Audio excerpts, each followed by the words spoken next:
njyewe umuryango wanjye wahunze ababyeyi banjye n'abo tuva inda imwe bahunze bifite imyaka 4 wenda irengaho amezi make duhungira muri Uganda hari ahantu henshi muri Uganda twagiye tuba nk'impunzi badushyira mu makampu y'impunzi niho nakuriye nari mfite umubyeyi wanjye datumbyara ngira ngo yashaje mfite imyaka 15 ariko kigendere 15-16 icyo nibuka ni uko muri iyo mikurire yose nk'umwana marakina abenshi abantu iyo bakiri bato nanjye ndimo ntabwo ubona cyane ibintu ngo ushake kubisesengura ariko ndibuka mbere yuko nyine umusaza wanjye asaza mfite nk'imyaka 11 ngira ngo cyangwa 12 namubajije impamvu turi aho turi impunzi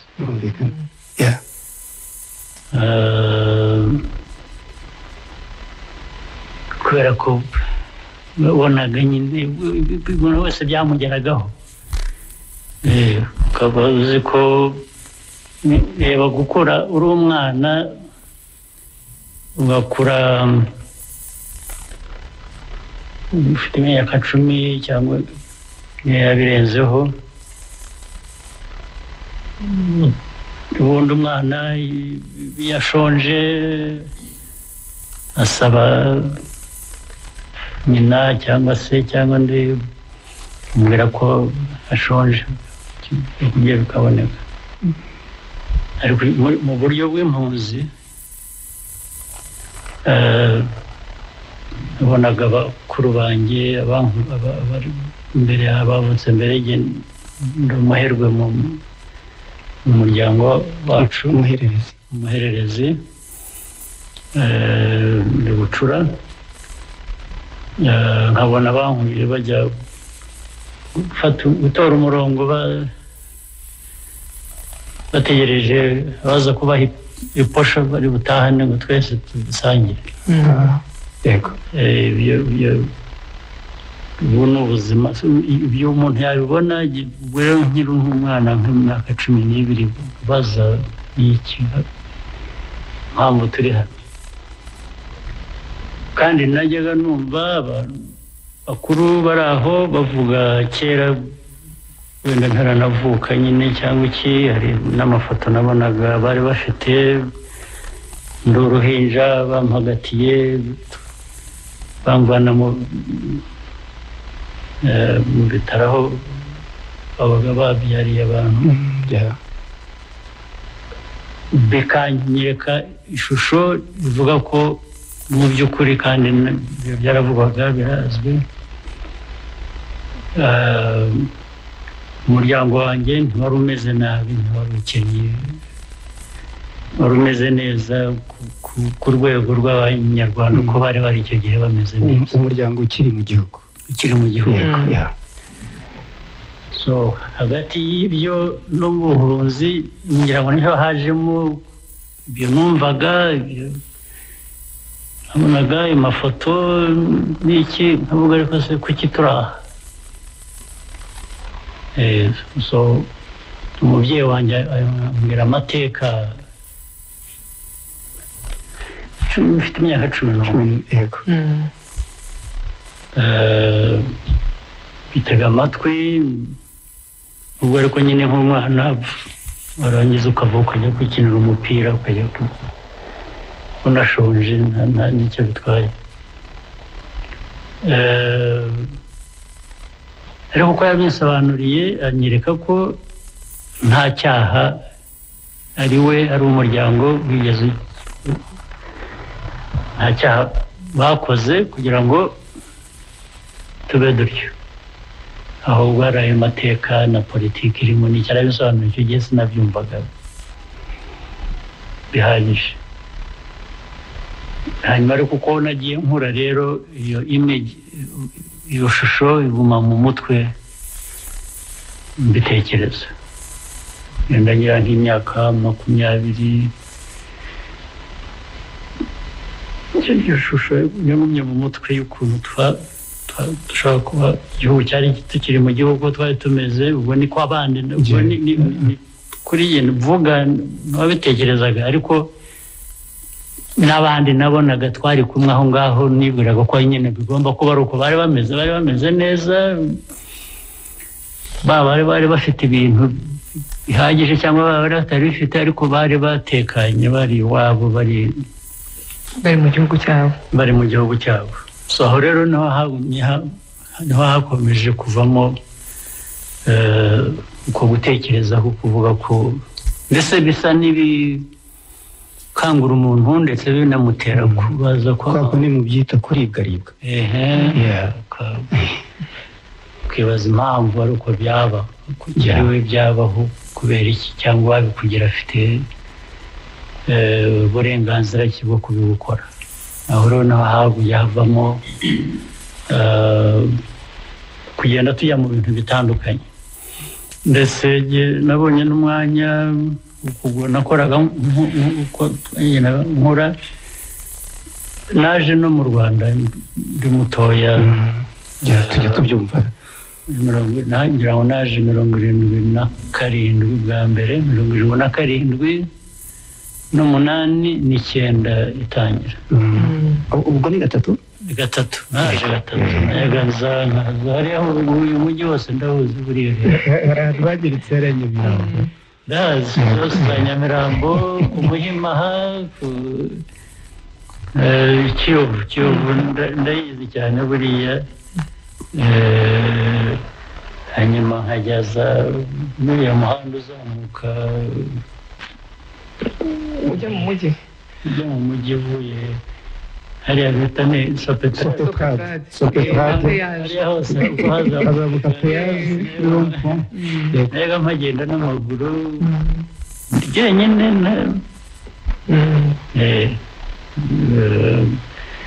ahandi hose ndahazi hanyuma najyaga mfatira taxi ku Muhima njya nkajya Butare nari mfiteyo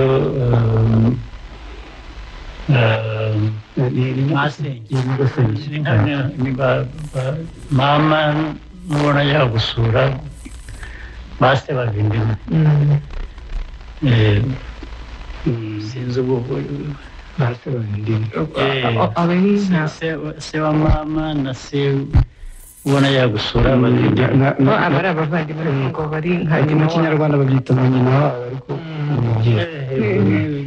mu Cyongereza n'igifaransa ntibyoroha ubwo ni umwamikazi Rosalia Gicanda niwe ise na se wa mama bavindimwe njya kumusura rero kandi nari mfite na mushiki wanjye wa kabiri tuvukana ari hano ngira ngo abantu bamuzi we niho yarezwe bikaba niwe wamureze barabanye imyaka myinshi n'abana nkajya kumusura hose rero ndahazi nayo nkagenda natangiye kuhagenda muri icyo gihe n'uyu muhanda uva hano ujya Gitarama Nyanza icyo gihe na Butare wari utarajyamo kaburimbo ikiraro kuri Ruriba cyari gikoze ubwo cyari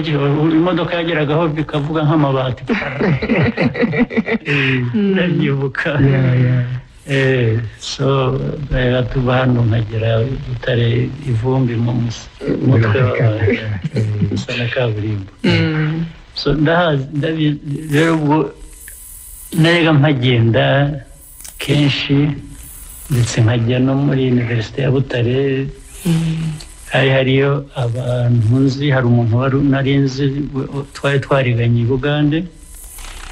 aho ndaza kureba niba akiriho. Ndashaka kumenya niba akiriho, ariko naramubonye mu myaka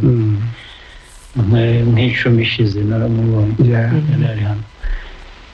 njya kumusura mu university aho yigaga, nkajya njyayo narinzi nabonaga ibintu byinshi, nigaga ibintu byinshi. Ibi nibyo byaguteraga ya nyota byagumaga binyiyubakamo bitutumba. Hanyuma naba nasubiye mu Bugande nanone aho twabaga nkabiganira n'abo twakoranaga. Ariko icyo gihe ubwo mwazaga umuzehe wanyu yari amaze gusaza? Yes, yari yasabisha nzabinjira mu 72 kera. Mukabiganira nabo mwabaga muri kumwe? Yego. Ibyo mbona ubwo ariko bikagumya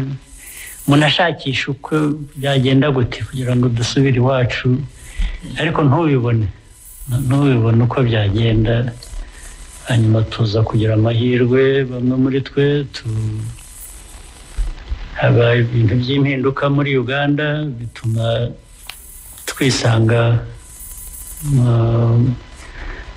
mu gisirikare cya Uganda, n'ibohora rya Uganda icyo gihe.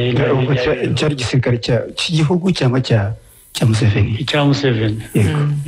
ko cyarwanaga n'iki gihugu cyari kiriho. Aho rero niho twabonye amahirwe yo kubijyamo, ndetse tubijyamo dutekereza ko amaherezo niba tugize amahirwe tukabirokoka, ibyo twashoboye gukora aho ngaho, ibyo twashoboye kumenya mu mikorere bishobora no gukoreshwa no guhindura imibereho na politiki n'ubuzima bw'igihugu cyacu. Urabizi ko His Excellency yari muri babandi 27 batangiye urugamba rwo kubohora Uganda? Narabyumvise. bari nka 40 n'abandi, ariko 27 n'abari bafite imbunda, n'abari bafite intwaro. So nari muri abo bari bafite intwaro 27, ariko nubwo hari nka 40 n'abandi bari yari ku myaka ishobora kuba ari 24, ndibeshye? So abazi imibare yego, zari 81? 81 rero muri 57. Ntekereza ko ari inyota iraryoshye cyane. Ahangaha ntekereza ko abato barimo wenda badukurikiye aka kanya bashobora kuvuga ngo ese natwe buriya dushobora kugira indoto ku gihugu cyacu zishobora gutuma igihugu cyacu kigera kure kurushaho. Nyakubahwa Perezida wa Repubulika, mubitwemereye twafata akaruhuko gatoya. Mbere y'akaruhuko ariko iyo nyota yego abo banda by'ukuri byarabaye, kuko icyo gihe twubaka ibyo twagezeho n'iki byagiyemo abandi bakiri batoya, kandi bajyamo babishaka, babyumva, bafite icyo bashaka. Abo bose bagize uruhare muri uko kwibohora. Hari abo twarutaga, abandi bakiri n'abatoya kurusha, nabo babonaga ari nk'abantu bari bategereje mbese hakorwa iki, haba iki. Ukuntu babyitabiriye n'urugendo rwose uko rwagenze byerekana ko bagiye bumva ko bishoboka. Umutangira icyo gihe mwiyumvagamo umulideri, umuyobozi uzayobora abandi kuza kubohora u Rwanda? Rwose icyo nta n'ubwo byazaga mu mutwe icyo gihe ibyo cyazaga mu mutwe ni ukuvuga ngo ariko umuntu yakora iki ndetse ugasa naho ubitekereza nk'umuntu gusa ariko nanone bivuze ko iyo wakomeza kubitekereza cyane bigomba kuba bifite uko bikorwa ababikora ababiyobora wenda ukisanga nk'umwe muri bo bazabiyobora cyangwa bazabigiramo uruhare ariko ibyo kuvuga ko umuntu yaba agatekereza ko ari we uzaba umuyobozi cyangwa ikiyoya hanyuma ahise tumubaza wenda bigufi ibibazo bigufi ibisubizo bigufi nyakubahwa perezida wa repubulika muri abo 40 harimo abanyarwanda bangahe bari bake baza ari ni Fred Rwigema icyo gihe yari na senior kuri njye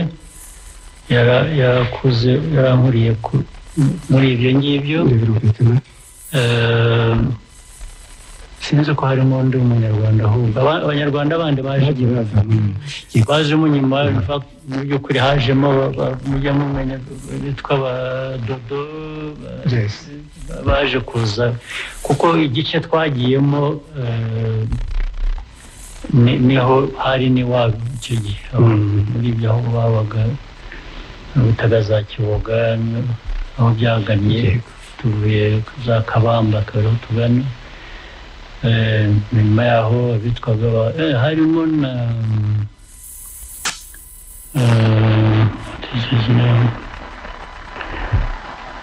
yaje kuza hanyuma nawe ariko ndaza kubwira ariko yari yaragiye imbere muri za Tanzania n'iki ariko wene kuza mu rugamba rwariho mu Bugande yaje kuzamo hanyuma